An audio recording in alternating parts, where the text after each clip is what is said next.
الله الرحمن الرحيم قل إن كنتم تحبون الله فاتبعوني يحببكم الله ويغفر لكم ذنوبكم صدق الله العظيم.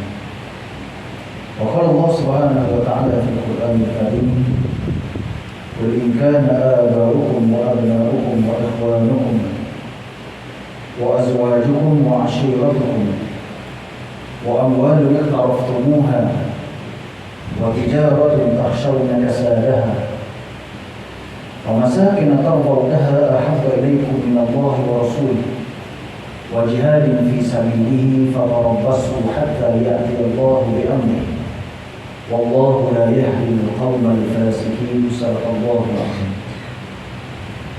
Kata Allah Subhanahu wa taala, dan sekiranya, katakanlah sekiranya, inkana abahukum, ayah-ayah kamu, wa abna'ukum, dan juga anak-anak kamu, wa ikhwanukum, saudara-saudara kamu, wa azwajukum, istri-istri kamu, wa ashiratukum, kaum keluarga kamu, wa amwalun iqtaraftumuha, dan perniagaan yang kamu khawatiri akan rugi, wa amwalun iqtaraftumuha, dan harta benda kekayaan yang kamu usahakan, wa tijaratun takhshawna kasadaha, perniagaan yang kamu bimbang, kamu khawatiri akan kerugiannya, wa masakin tardawnaha, dan juga tempat tinggal yang kamu kuasai, yang kamu sukai, ahabba ilaikum minallahi wa rasulih, perkara-perkara itu lebih kamu sayang, lebih kamu cintai daripada Allah, lebih kamu cintai daripada Rasulnya, lebih kamu cintai daripada wajihadin fi sabilih, yaitu bersungguh-sungguh pada jalan Allah Subhanahu wa taala. Fatarabbasu hatta ya'ti Allah bi amri, maka tunggulah sampai Allah akan mendatangkan akan keputusannya. Wallahu la yahdil qaumal fasiqin, sesungguhnya Allah tidak akan memberi petunjuk kepada orang-orang yang fasik. Surah At-Taubah ayat yang ke-24. Yang dihormati tuan pengurusi Surah Al-Surah, Sahibul Fadilah, para asatizah, para alim ulama, tuan-tuan guru, tuan-tuan, puan-puan, para ibu, para bapak, sahabat-sahabat yang dirahmati oleh Allah Subhanahu wa taala sekalian. Alhamdulillah, pertama-tama dan selamanya kita muwafaqkan setinggi-tinggi kesyukuran kita kepada Allah Subhanahu wa taala. Dan Allah Subhanahu wa taala memberikan kesempatan kepada kita untuk kita meneruskan amal ibadah kita, melaksanakan apa yang diperintahkan oleh Allah, meninggalkan segala apa yang dilarang oleh Allah Subhanahu wa taala. Dan kita doa mudah-mudahan Allah Subhanahu wa taala akan menerima segala amal ibadah kerja buat yang kita lakukan, dan mudah-mudahan ia menjadi asbab untuk kita dimasukkan oleh Allah di dalam syurga Allah Subhanahu wa taala, insya-Allah. Tuan-tuan yang dirahmati oleh Allah Subhanahu wa taala, alhamdulillah kita juga syukur pada Allah dapat meneruskan pengajian kita, dapat mengimarahkan rumah Allah, surau masjid kita. Dan kita doa mudah-mudahan perkara ini akan berkekalan sehingga bila-bila kan. Rasanya saya pun tak pasti. Terakhir rasanya tahun lepas kuliah. Tahun ini adalah kuliah yang kedua, dan harapnya bukan ini kuliah yang terakhir untuk tahun ini. Maknanya tak tutup dalam surau balik lepas ni. Mudah-mudahan kita akan dapat berterusan dan teruslah menjaga SOP yang telah pun ditetapkan, dan mudah-mudahan insya-Allah perkara ini menjadi lebih baik dan kita dapat beribadah seperti pada tahun-tahun yang sebelum daripada ini, insya-Allah bismillah. Tentu yang dirahmati Allah Subhanahu wa taala, kebetulan kita pula berada pada bulan Rabiul Awal, maka saya bahaslah untuk membicarakan berkaitan dengan junjungan besar kepada Rasul sallallahu alaihi wasallam, untuk membacakan satu kitab Asy-Syamil fi Khulasati Syama'il, mengambil daripada kitab Syama'il Muhammadiyah. Pengarang kitab ini Al-Fadhil Ustaz Nazrul Abdul Nasir. Dia mengarang uraian bagi kitab Syama'il ini dalam bentuk syair. Ini dalam bentuk syair yang dikarang oleh beliau sendiri, menceritakan berkaitan dengan junjungan besar bagi Nabi Muhammad SAW. Jadi sebagai mukadimah bagi ceramah Maulid Rasul esok yang akan disampaikan oleh Mufti, kebetulan nak pakai dari nampak ini. Jadi malam ini kita panah enjoy dulu berkaitan dengan junjungan besar bagi Nabi SAW. Saya telah pun mendapat ijazah daripada Fadil Ustaz Nazrul ini. Malam ini memudahkan untuk menyambung ataupun menyampaikan kepada tuan-tuan akan kitab Syamil Fuhul Asal Syamah ini. Kita tak dapat habis semua dah, tapi sekurang-kurangnya kita dapat baca beberapa syair-syair yang telah dikarang oleh beliau yang menceritakan berkaitan dengan baginda Nabi Muhammad SAW, insya-Allah bismillah. Qala musannif rahimahullah ta'ala wa nafa'ana bi ulumihi fid dharain amin. Bismillahirrahmanirrahim. Segala puji bagi Allah yang Maha Mulia, Tuhan yang mengutus akan Nabi kita. Salawat dan salam buat yang tercinta, junjungan mulia juga keluarga, para sahabat juga yang mengikutnya, mencintai mereka pasti bahagia. Kenapa saya baca macam itu? Memang itu adalah cara bacaan. Kalau syair-syair Arab, dia punya bahar-bahar dia ada lagu-lagu dia. Dan nak baca syair Arab macam kita syair kita lah juga. Tapi Arab ni lagi banyak, dia ada banyak lagu-lagu dia. Dia ada bahar rajas, dia ada berbagai bentuk bahar-bahar ni, mesti ada lingkungan dia. Mustafidun, fa'ilun. Itu dia lagu. Kan?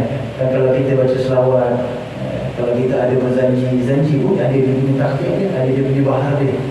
Jadi untuk walaupun dia dalam jauh, tapi bacaan dia menggunakan bahar juga. Jadi saya pun diminta untuk baca dalam keadaan bahar itu juga. Sebab itu saya baca dengan para sahabat juga yang mengikuti. Kalau bukan boleh dia para sahabat juga yang mengikuti, tapi dia tak sedar. Dia punya adab dia untuk baca syair ni, dia kena baca ikut syair, ikut dia punya taktik dia. Mari dengar wahai saudara semua, kisah Syama'il Nabi yang tercinta. Bab pada menyatakan tentang sifat tubuh badan bagi Nabi SAW. Hari ini kita baca lagi untuk kita kenal berkenaan dengan Nabi SAW. Kenapa? Kerana dengan cara kita mengenal Nabi akan bertambah rasa sayang dan cinta kita. Sebab itu saya mulakan ayat tadi dengan satu peringatan daripada Allah. Dan peringatan itu memang kena dengan kita. Kulinkana abahukum wa abnahukum, ayah-ayah, ibu ayah kita, anak-anak kita, wa ashiratukum, dan ahli keluarga kita. Itu apa kaitan dengan ahli keluarga? Kemudian Allah datangkan pula dengan harta, wa amwalun taraftumuha, dan harta-harta yang kamu kumpul, wa tijaratun takhshawna kasadaha, dan perniagaan-perniagaan yang kamu takut rugi. Ialah orang niaga memang tak rugi.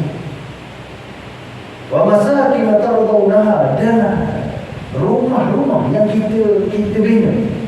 Adakah semua itu daripada ibu bapa kita, anak-anak kita, ahli keluarga kita, harta kita, perniagaan kita, rumah kita, yang semua ini memang kita sayang?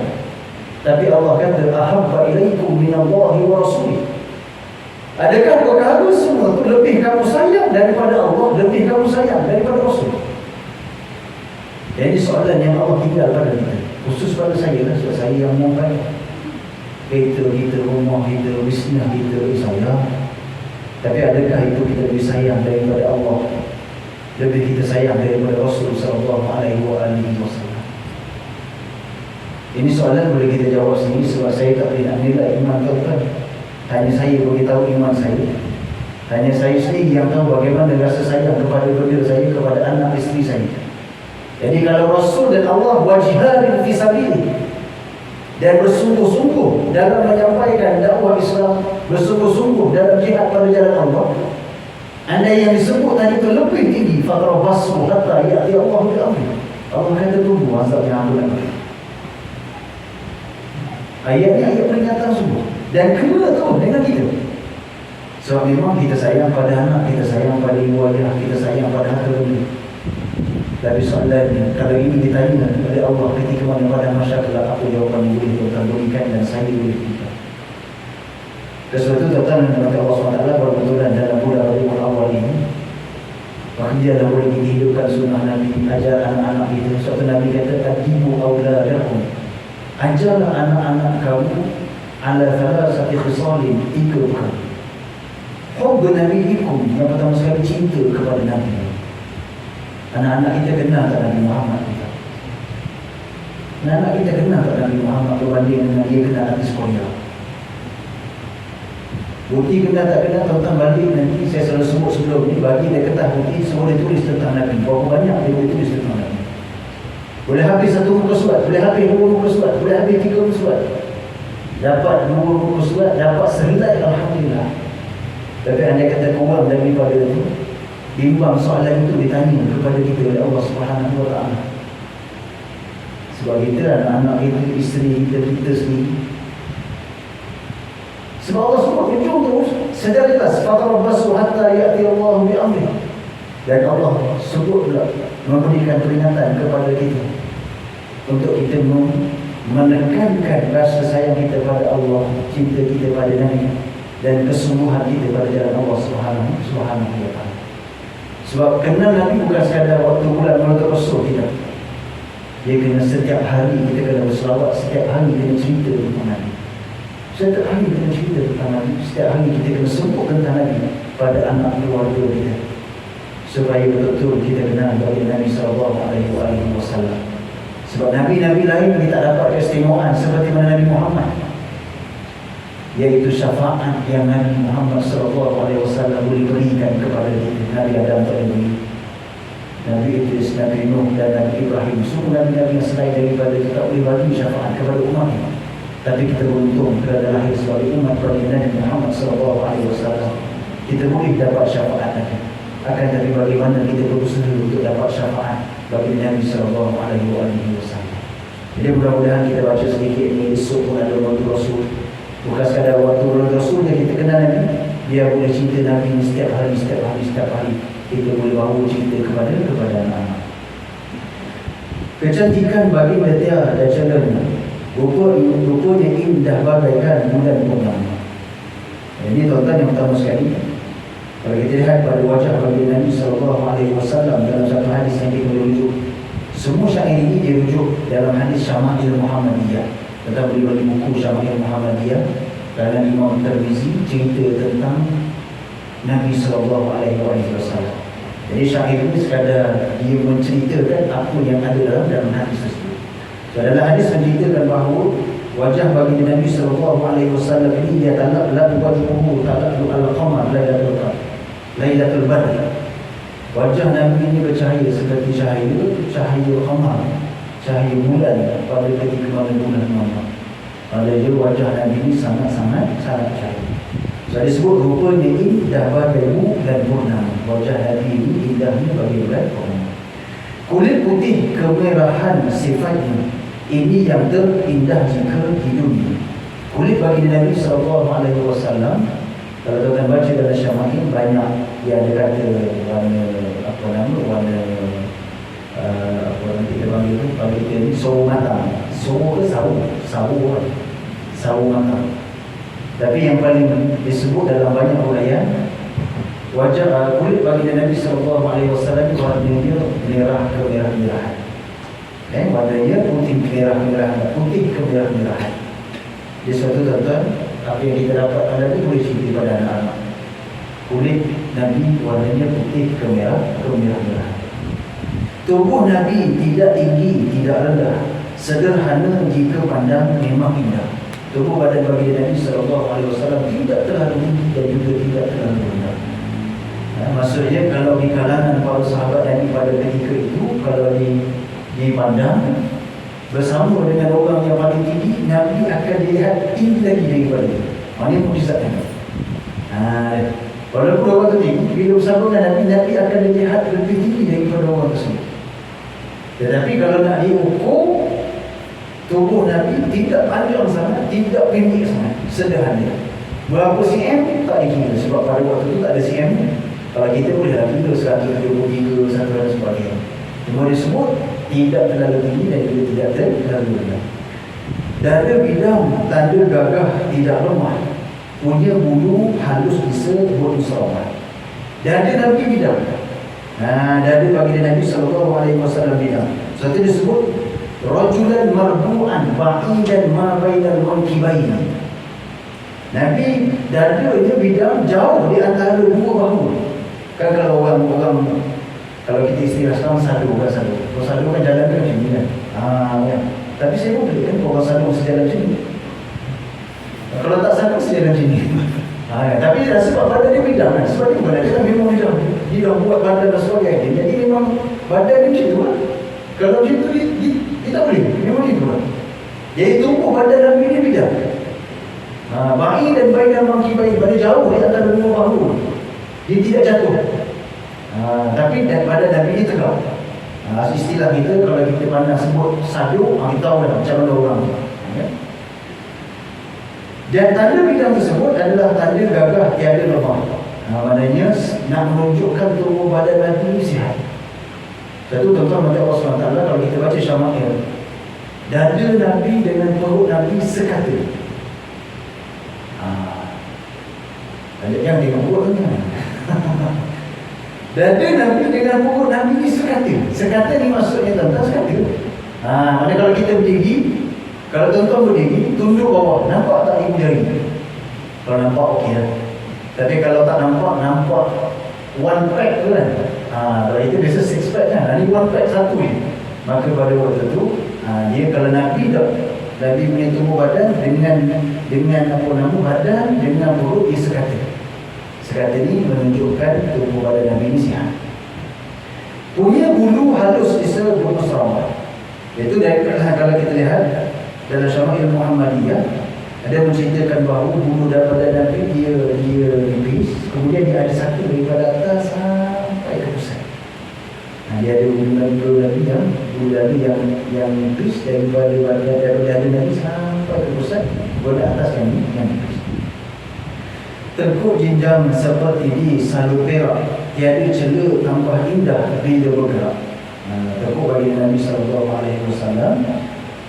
Dilihat kata Sayyidina Hind Ibnu Abi Halah, dia kata sesungguhnya Allahu jahilun dunyatun fi safa'il fiddah. Jenjang tu seolah-olah seperti misalnya perak, paling cantik ni, berkenaan dengan tekuk ataupun leher bagi Nabi SAW.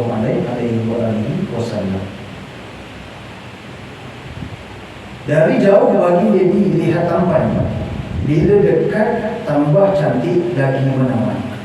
Mulut luas tanda petah berbicara, yang mendengar pasti tetap wadengannya.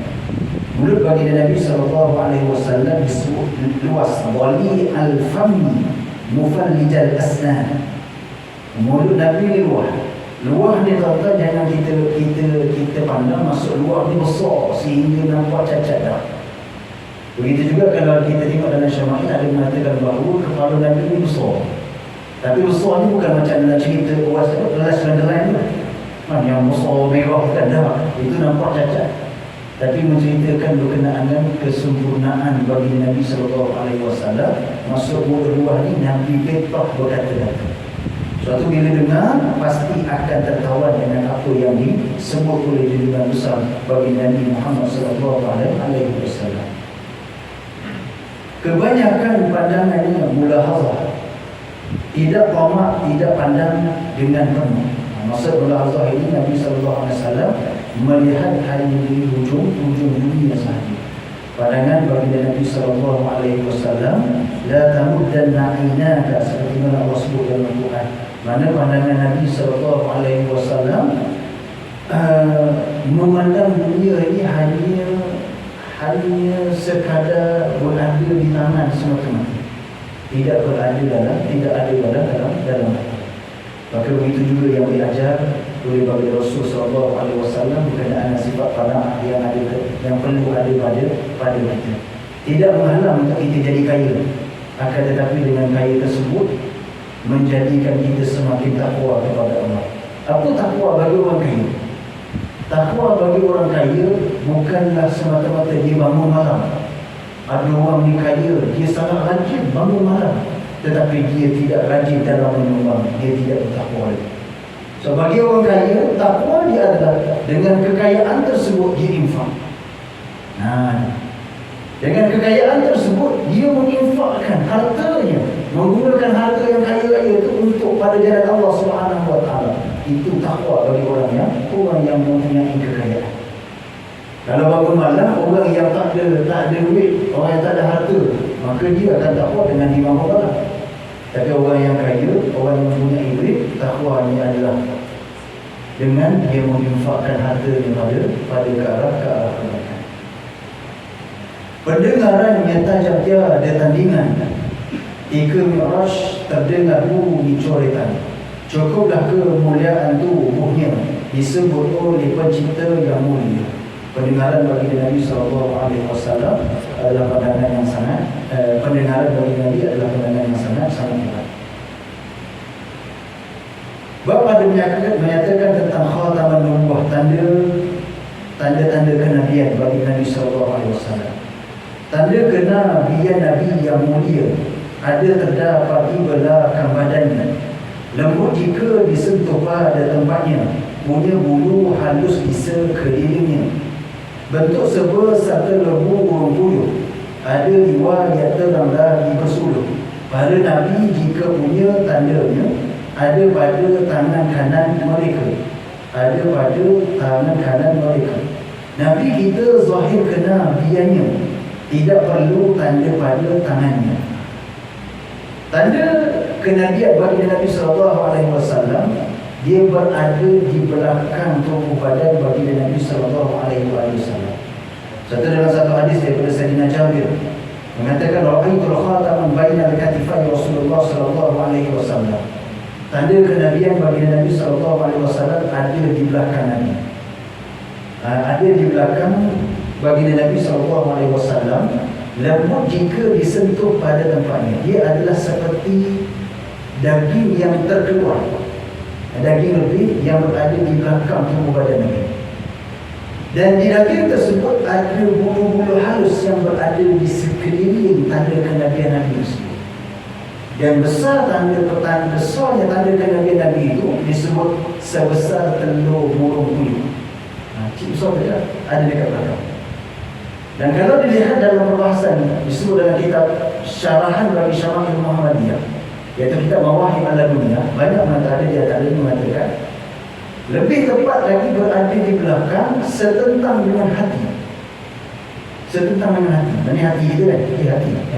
Hati jantung. Setentang dengan jantung itu. Maksudnya kalau ke sini dia dekat belakang. Dan kalau kita tutup ni kan, tembus kat belakang, di situlah adanya tanda kenabian bagi Nabi Muhammad SAW. Dan kalau kita baca kisah ketika Nabi berdagang, jumpa dengan seorang lagi yang mana dia beriman dengan kitab Taurat, kitab Injil, dia beritahu kepada beberapa saudara bagi Nabi SAW dan bahawa anaknya akan jadi Nabi. Sebab apa? Sebab ada tanda-tanda kenabian bagi Nabi SAW. Dia beritahu kepada Muhammad ni akan jadi Nabi akhir zaman, seperti mana yang disebut dalam kitab-kitab Taurat, kitab Injil. Tanda kenabian Nabi SAW itu hanya ada pada Nabi. Dia pula tahun-tahun lepas ni macam mana dia tak belakang.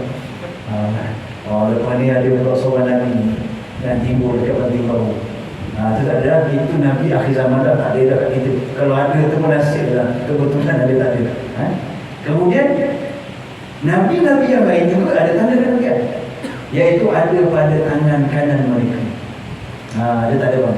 Beza dengan Nabi kita nampak secara jelas yang tidak perlu ada pada tangan dan sebagainya. Itu Nabi-Nabi sebelum daripada bagi Rasul sallallahu alaihi wasallam. Itu sahaja. Bab pada menyatakan tentang rambut bagi Nabi sallallahu alaihi wasallam. Masuk rambut. Biasanya kalau kita ni saya buat satu-satu jadi kita baca secara ini supaya sekurang-kurangnya banyak benda yang kita dapat tahu tentang Nabi sallallahu alaihi wasallam dalam malam Maulid ini. Rambut Nabi yang mulia ada 3. Apabila faham, ambil faham, jangan lalai, jangan leka. Yang pertama sebutannya wafrah. Yang pertama sebutannya wafrah jul. Ini rambut sampai cuping telinganya.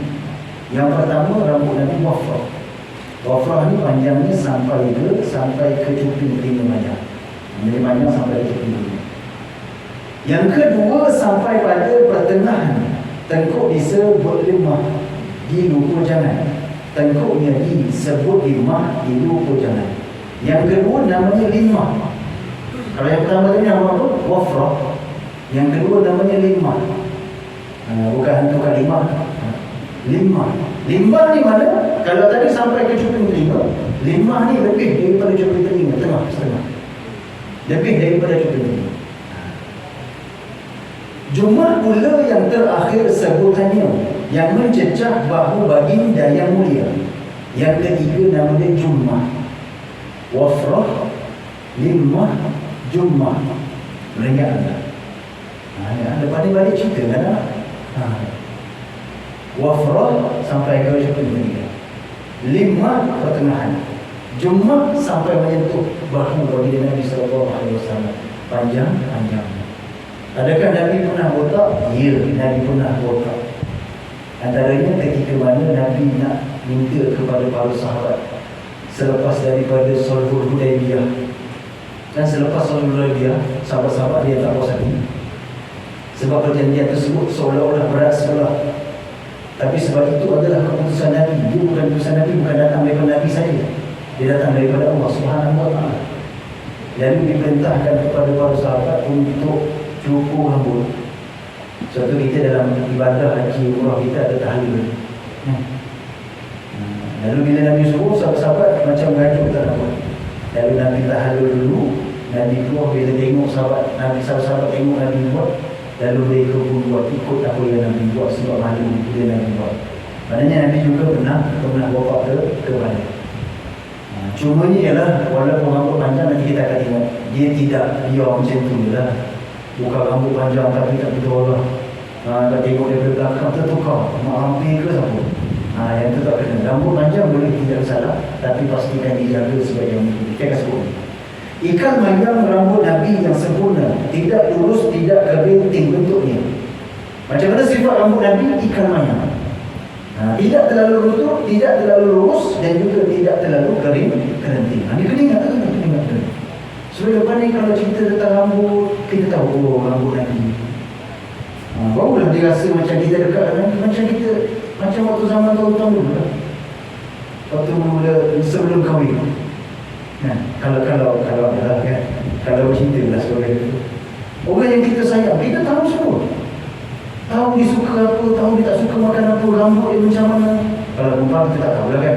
Sebelum kahwin tak tahulah, kalau sebelum kahwin tahu problem. Tahu banyak orang yang pun dia suka. Kita tahu semua. Sebab apa? Sebab kita suka dia. Maka Nabi pun macam tu. Supaya kalau bagi kertas putih, kita boleh jawab. Rambut Nabi ada 3. Yang pertama, wafrah. Yang kedua, limah. Yang ketiga, jummah. Kemudian rambut Nabi pula ikan mayang. Barulah ada bukti kita di hadapan Nabi. Ni bukti aku cinta pada Rasulullah. Aku tahu cinta tentang kamu. Hitam pekat rambut jua janggutnya, tiada uban melainkan sedikit sahaja, sedikit cuma. Rambut Nabi hitam pekat. Kecuali ada tak uban pada rambut, ada janggut Nabi ada. Dia sebut ada. Dan berbeza pandangan para ulama. Ini adakah digunakan bagi doa. Sebelum cerita tentang ni, kalau buka dalam Syama'il akan disebut berkaitan dengan uban bagi Nabi sallallahu alaihi wasallam. Masuk syok dah. Baru sikit cerita tentang Nabi, tuan-tuan. Banyak pandangan. Ma'adat fi Rasulullah wa ilaihi illa 14. Ada yang mengatakan bahawa uban yang ada pada rambut dan juga janggut bagi Nabi sallallahu alaihi wasallam ada 14. Ada juga yang mengatakan beberapa pandangan. Ada 14, ada kata 20 lebih. Beza ke tak beza? Sebab uban ni kan dia bertambah. Jadi mungkin yang 14 tu pada waktu tu dia tengok ada 14, ataupun dia tak nampak lagi yang lebih tu. Lalu datang riwayat yang lain mengatakan 20 lebih pula, sebab mungkin dah bertambah. Dan sebab apa uban Nabi ini bertambah tentang? Disebut dalam Syama'il, syayyabat Yahudan. Aku ni bertambah uban ni disebabkan apa? Disebabkan aku membaca surah Hud dan juga surah-surah yang sama dengan ini. Apa cerita dalam surah Hud dan juga beberapa surah yang lain? Dalam itu dia cerita berkaitan berkenaan dengan hari akhirat. Dia bercerita dengan peringatan-peringatan. Bila Nabi baca surah Hud, Nabi baca beberapa surah-surah yang lain yang menceritakan berkaitan dengan hari akhirat, yang bercerita berkaitan dengan peringatan-peringatan daripada Allah, sehingga keluarnya uban bagi Nabi SAW. Nak ceritanya pada kita, bukan seorang yang banyak uban ni, maknanya banyak baca surah Hud. Tapi nak ceritanya Nabi baca bukan sekadar baca, Nabi tadabbur. Baca Quran bukan sekadar baca, tapi Nabi tadabbur sehingga sampai surah Hud cerita tentang azab Nabi takut. Nabi keruh, sedangkan tu Nabi. Sedangkan Nabi, tapi Nabi keruh. Sampai keluar uban bagi Nabi SAW.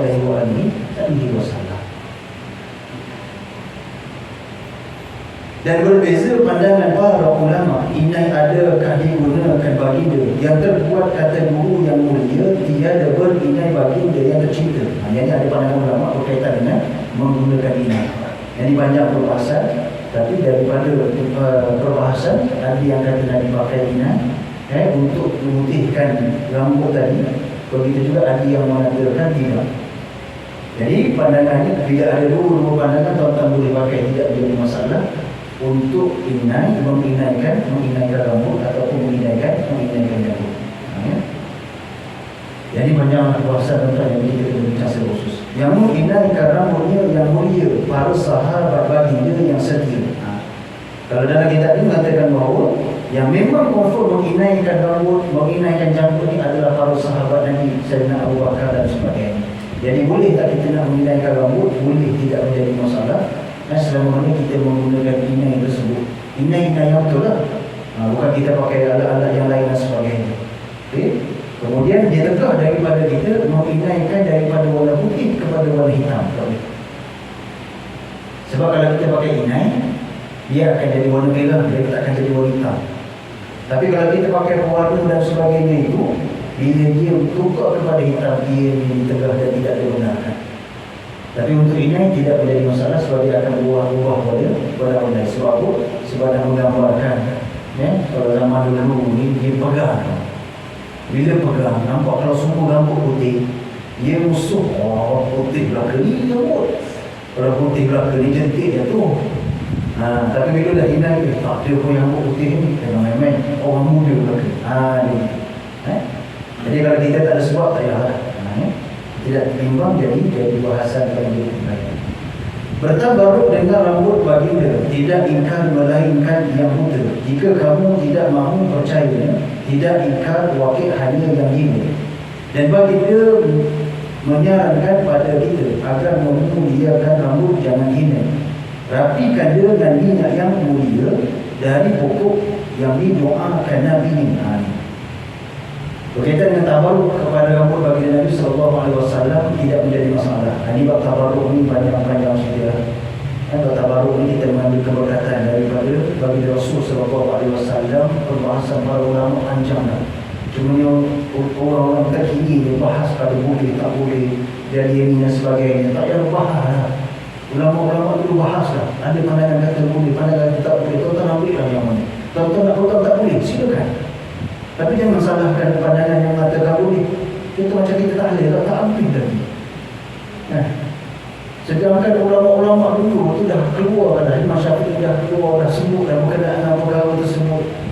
Kalau nak pegang boleh pun. Kalau tak pegang tak boleh, jangan salah kalau orang kata tak boleh. Tak nak baca tahlil, tuan-tuan bangun balik, tak ada masalah. Jadikan pula surah masjid dan sebagainya. Itu juga tabaruk ni. Ulama itulah banyak. Kalau kamu kita sebenarnya rapikannya dengan minyak yang mulia, mesti kena rapikan. Ni yang sebut tadi, rambut panjang tak ada masalah, tapi sunnah mesti kita kena rapikan. Satu sunnah tuan-tuan, kita ada rambut, sunnah sikat. Marah macam mana pun ambil sikat-sikat, dapat pahala sunnah bagi Nabi SAW. Mudah dia tuan-tuan. Sehingga kan saya belajar tuan-tuan, yang tak ada rambut pun ambil sikat, tarik. Yang tak ada rambut. ambil sikat tarik dia. Mengambil daripada apa yang dibuat oleh Nabi SAW. Dia ambil itu, ambil sikat tarik dia. Tapi isteri dia tak pula kata, abang rambut tak ada sikat, langsung tak sikat orang dulu. Ambil sebab ambil keberkatannya. Sampai begitu saja. Dari pokok yang didoakan Nabi, apa maksudnya dari pokok yang didoakan Nabi? Sebaik-baik minyak rambut ni adalah daripada minyak zaitun. Sebab didoakan akan keberkatan minyak zaitun. Lepas itu kalau tak pakai minyak zaitun, mahal sikit aku, tapi ambil keberkatan daripada minyak zaitun yang didoakan oleh Nabi, dan dia disebut dalam Al-Quran dalam surah An-Nur menceritakan berkenaan minyak zaitun. Dan lelaki jangan kerap menyisirnya.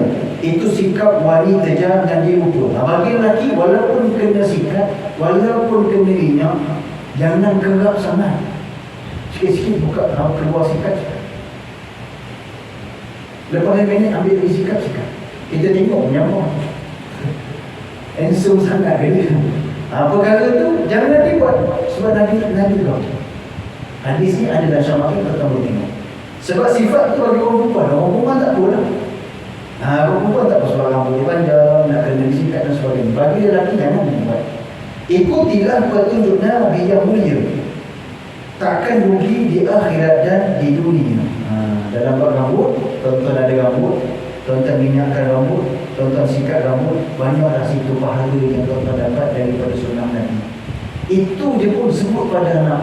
Tak amal banyak pun dapat amal sikit, mudah-mudahan ada jawapan kita di hadapan Nabi untuk cerita ataupun untuk sebut, ya Rasulullah, ada sunnah-sunnah yang aku amalkan, tak pernah tinggal. Baru sedap modal kita dah dapat syafaat dari Nabi. Ini sunnah Nabi, kita tak pernah buat. Beratur nak ambil syafaat Nabi, bimbang sampai depan Nabi tak kenal kita. Satu buat walaupun sedikit. Rambut ambil berlaku, hari-hari kita boleh sikat. Pada menyatakan cerak bagi Nabi SAW. Kita ambil sikit nafas nak berhenti. Kita tahu Nabi ni kena nak berhenti awal, tak dapat syafaat nanti. Boleh, kita tak tahu. Kita ambil sikit dah supaya kita ambil keberkatan daripada Nabi insyaAllah. Telah berpesan baginda pada kita, bercelaklah dengan ismit, jangan lupa. Pada faedah besar buat kita, mencerahkan, melebatkan bulu mata. Ini celak. Celak dia bukanlah jangan tidak cuba. Celak ni pun saya pun tak ada nak buat ni. Tapi ni sama-sama kita buat. Dan sebab cerita Tasyama'il ni banyak lah. Celak ni agak dia kadang celak dengan ismit. Ismit ni batu ismit lah. Dia ada batu yang dibuat celak. Asalkan apa sekarang ni banyak tuan dia dah hancur kan, kita boleh pakai celak. Banyak macam celak lah. Faedah besar. Apa faedah bercelak ni? Disebut oleh Nabi SAW dalam hadis. Hadis ini tetap dirujuk dalam kitab Syama'il lah. Dan sebab saya baca di kitab Syama'il. Faedah yang pertama, mencerahkan mata kita. Mencerahkan mata. Siapa yang rambut macam saya, selalu tengok ya. Dia akan mencerahkan mata. Ini Nabi sebut dan sahih. Bila Nabi sebut, dia kata kita cuba amalkan, mudah-mudahan. Dan yang kedua, melebatkan bulu mata. Yang boleh betul lah pada anak-anak kita yang perempuan. Nak lebat bulu mata dan sebagainya, tak payah tambah dah bulu mata basuh. Jangan tambah, haram hukumnya. Ni kadang-kadang nak nikah kita tambah, jangan buat tambah, kena besarkan anak. Tapi kalau kita mak apa macam maskara. Alih kebanyakan dekat. Pakai guna celak. Dan kafiyatnya ditunjukkan baginda. Nak guna celak ni macam mana? 3 kali kanan kiri pada mata. 3 kali kanan kiri. 3 kali belah kanan, 3 kali belah kiri. Tujuan bercelak itu ada 2. Yang pertama perhiasan. Yang kedua, jika diniatkan berubat dengannya, dapat faedah yang besar buat mata. Kaedah dia belah kanan, belah kiri. Dan bila waktu Nabi buat? Sebelum tidur. Kalau itu dalam hadis Syama'il, Nabi akan celak belah kanan 3 kali, belah kiri 3 kali sebelum daripada tidur. Mari kita buatlah sebelum dia tidur. Biasanya kalau sebelum dia tidur kita cakap, bangun pagi tu nampak macam bengkau air mata kan. Tak apalah, sebab itu yang dia buat. Tapi tujuan bercelak dia ada dua. Yang pertama perhiasan bagi perempuan, tapi jangan sampai berlebihan. Dia dah pakai celak tapi tarik begitu kan, pusing pula kat situ. Jangan buat. Kerana kita bimbang dengan celak tersebut, asalnya dia nak ikut sunnah, tetapi dia jadi tabarruj pula, berlebih-lebihan. Dan yang kedua, berubat ni apa? Iaitu dengan tujuan untuk memberikan kebaikan kepada mata. Dan bercelak dengan niat perhiasan tidak ditentukan pada niat zaman. Jika tujuan untuk kesihatan, setiap malam jangan lupa peraturannya. Saya sebut. Mana kalau kita tujuannya untuk kesihatan, tujuannya untuk mata kita, maka kita buat sebelum tidur setiap malam. Boleh ikut depan ni, boleh cari sebab saya pun berazam, so saya sebut banyak kali dah kalau orang. Yang ni saya mengaku tak ada nak buat ni. Dia lepas ni boleh cari habis baca lah kat hati baru ni. Tak apa beli, yang penting beli dulu. Pakai tak pakai nombor letak lah tu. Nanti bila nampak, pakai lah. Tarik tu, tadi dia pakai dekat bawah ni kan. Dia tarik ni, dekat atas ni, dekat tempat guna mata naik. Itu dengan atas. Dia pakai bawah ni, atas ada. Kat bawah sekali, 3 kali 1, 2, 3, 1, 2, 3. Ada yang pakai 1, 2, 1, 2, 1, 2. Boleh tak?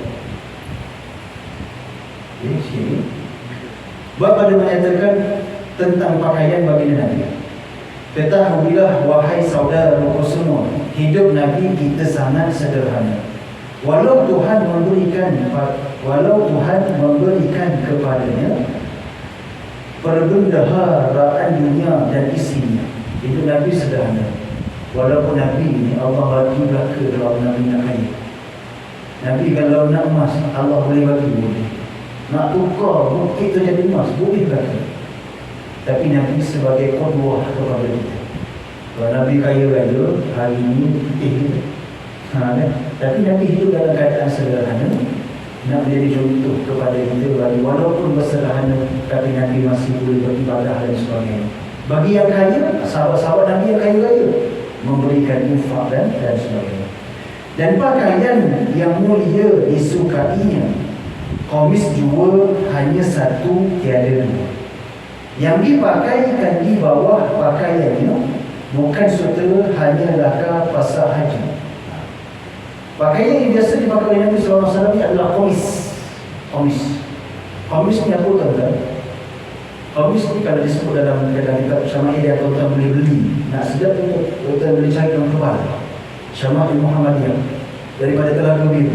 Harga bukan RM80 atau RM90. Yang tu dia siap salah. Saya kalau boleh nak wajib, kalau tuan-tuan beli Syama'il ni, dan tuan-tuan boleh baca halaman Allah sehari satu. Bahawa kita kenal Nabi, anak-anak kita kenal Nabi. Sebab saya tu kadang-kadang cerita tentang Nabi ni waktu bulan Maulid ni. Habis Maulid kita tak cerita lah tentang Nabi. Jadi macam mana kita nak tanamkan rasa sayang kita kepada Nabi SAW. Dalam Syama'il itu sebut tentang maka mana komis Nabi, mudah cerita dia adalah pakaian. Ada kita panggil collar ni kan.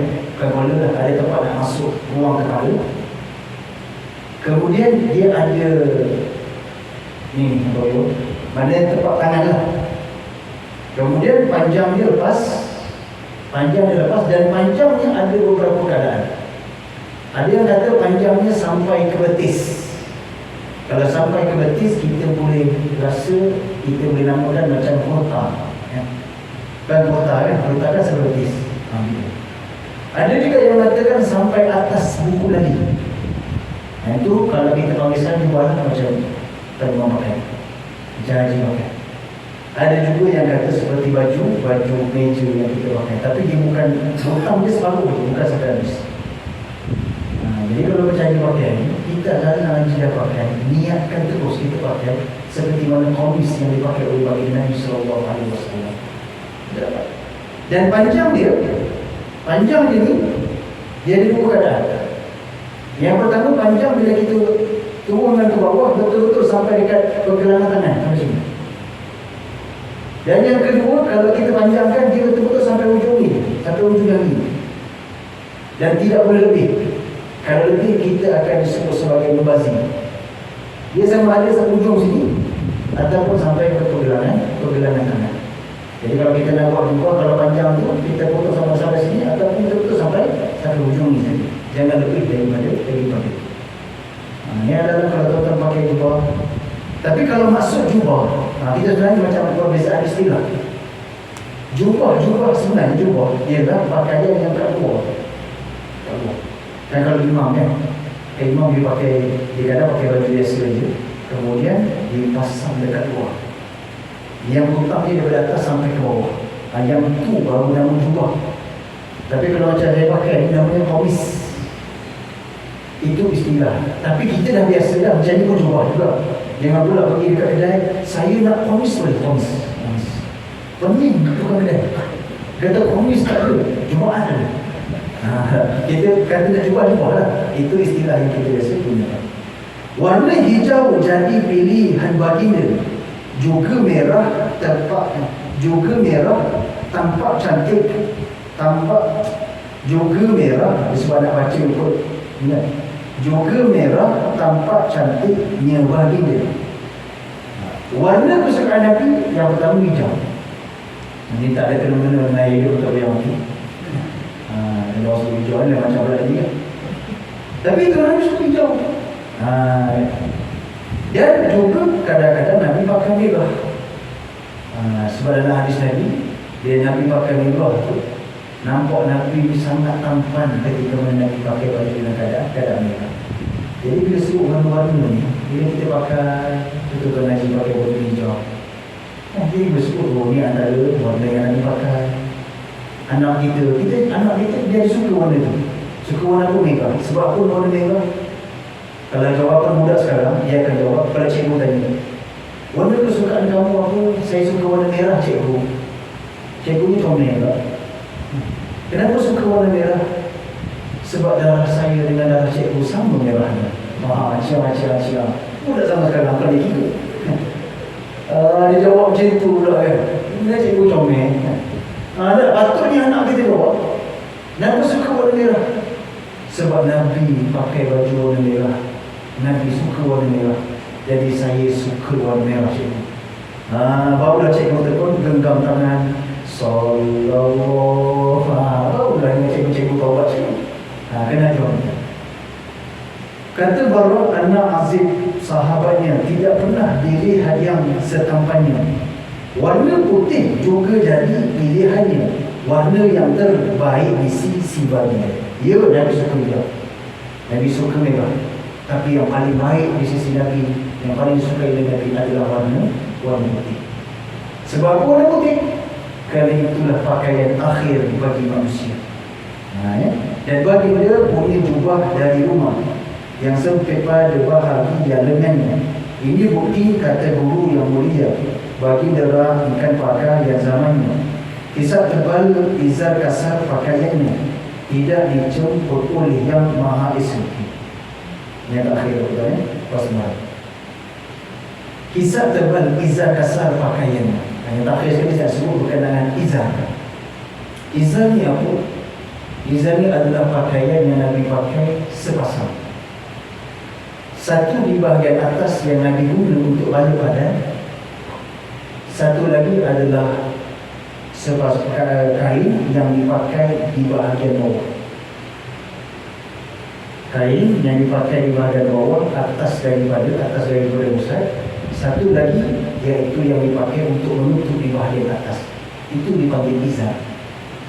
Satu tuan-tuan Allah SWT, daripada inilah ada yang ulama menguraikan hatta dalam kitab Syama'il daripada Telaga Biru itu dibawa satu tajuk khusus, iaitu kain sarung bagi Nabi sallallahu alaihi wasallam. Kain sarung, tuan-tuan banyak kain sarung. Kain sarung. Oh, itu Facebook. Banyak pakai kain sarung.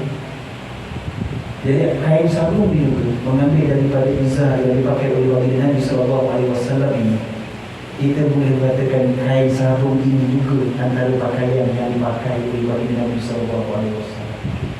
Jadi ada tuan-tuan pakai kain itu niatkanlah. Alah pakai. Aku pakai kain ini adalah mengikut apa yang pernah dipakai oleh baginda Nabi sallallahu alaihi wasallam. Mudah-mudahan kalau ini jadi sunnah dapat pahala bagi Nabi. Suatu datang dah pakai kain sarung. Cuma ni jangan tanya lah pada saya, Ustaz, kain sarung Nabi jenama apa? Kau kedal gajah terbang, gajah duduk. Mana dah tahu sana. Yang penting izar itu ada dipakai. Dan itulah pakaian terakhir yang dipakai ketika mana Nabi dijemput oleh Allah Subhanahu wa Ta'ala. Jadi tuan-tuan oleh Allah Subhanahu wa Ta'ala, itulah beberapa perkara banyak lagi yang boleh kita bicarakan. Yang penting tuan-tuan, bila kita bicara, bila kita baca satu-satu tentang Syama'il, banyak sangat sebenarnya perkara-perkara yang boleh kita amalkan tentang sunnah-sunnah dari Nabi sallallahu alaihi wasallam. Dengan tujuan apa? Tidak lain dan tidak bukan bila kita tengok contoh makanan, banyak buat makanan, buat pakaian yang disebut tadi. Bila tengok, oh ini yang dipakai, oh ini yang dimakan, oh ini yang dibuat, barulah hari semakin hari kita akan bertambah rasa sayang kita kepada junjungan besar dari Nabi Muhammad sallallahu alaihi wasallam. Barulah berbaloi kita menyambut akan kelahiran Nabi, menunjukkan rasa sayang dan cinta kita kepada junjungan besar dari Rasul sallallahu alaihi wasallam, insya-Allah. Jadi tuan-tuan yang Allah SWT, itu sebahagian kecil daripada apa yang diceritakan dalam Syama'il. Dan insya-Allah mudah-mudahan esok kalau kita tuan-tuan tak merentas negeri, kan cuti panjang Isnin tu bang, cuti Selasa kita. Kalau tuan-tuan tak merentas sendiri, datanglah ramai-ramai ke Surau itu. Esok akan ada ceramah yang akan disampaikan oleh Mufti di Selangor, Sayyid Usamaha Datuk Anhar bin Abdul, khusus cerita tentang baginda Rasul sallallahu alaihi wasallam. Hari ini saya sebagai mukadimah untuk kita nak naikkan rasa sayang kita kepada Nabi. Esok kita tambah lagi, dan bukan sekadar hari ini dan esok, biarlah cerita tentang Nabi ini berterusan. Dan setiap hari boleh kita baca sikit satu sebagai tanda bukti benar-benar kita sayang, dan mudah-mudahan kita akan mendapat syafaat daripada junjungan besar bagi Nabi Muhammad sallallahu alaihi wasallam, insya-Allah. Ma asabaka min hasanatin fa min Allah, wa ma asabaka min sayyi'atin fa min nafsi, wastaghfirullahal azim li wa lakum. Wassalamu alaikum warahmatullahi taala wabarakatuh. A'udzu billahi samil 'alim min syaitanir rajim. Bismillahirrahmanirrahim. Alhamdulillahi rabbil alamin. Wassalatu wassalamu ala habibina Mustafa sayyidina Muslimin wa ala alihi wa sahbihi ajma'in. Allahumma rzuqna mutaba'atan ala sunnati nabiyyina Muhammad sallallahu alaihi wasallam, qawlan wa fi'lan wa taqriban wa amalan min ibadati salihin. Allahumma rabbana atina fid dunya hasanah wa fil akhirati hasanah wa qina adzaban nar. Sallallahu ala sayyidina Muhammad wa ala alihi wa sahbihi wasallam. Alhamdulillahi rabbil alamin. Taqabbalallahu